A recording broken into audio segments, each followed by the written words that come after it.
everybody, welcome back to StabilityWOD. Happy Saturday afternoon. You can tell it's a weekend because the kids are playing in the yard. It's been a great day. I want to talk a little bit today about Belay goggles, Belay specs, Belay glasses. I've mentioned rock climbing a few times in the past few weeks in the context of the cervical spine and stability and how that affects the arms. As rock climbers, we spend a lot of time looking up at the sky, either belaying our partner or rock climbing looking for the next hold. So a lot of our time when we're doing our sport is spent looking at the ceiling. Now you add to that thoracic kyphosis, forward shoulder posture, and looking at the ceiling, which we all see all the time in the gym and when we're out climbing at the crag. And that can lead to real problems with the mid-cervical spine.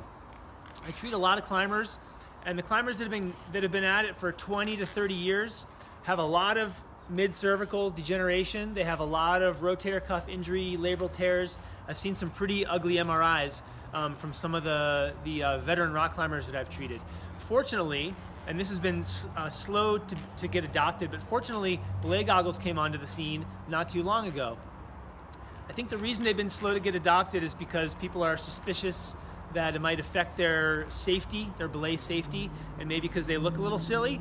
But I can tell you from experience that they are revolutionary, almost as important as the rock climbing shoe when it comes to performance.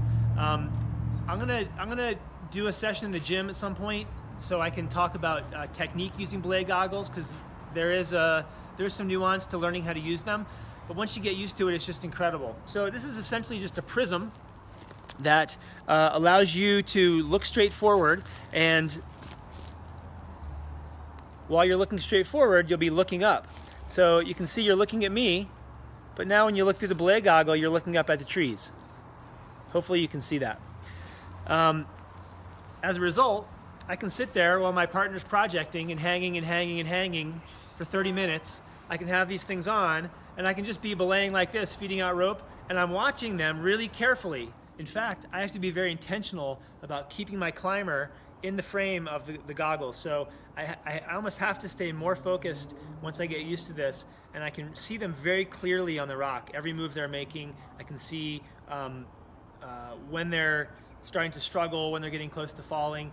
I don't have to worry about fatigue from doing this, which makes me then have to rest my neck and take my eyes off my climber. So I encourage you to give these a try. Even if you think they look a little dorky,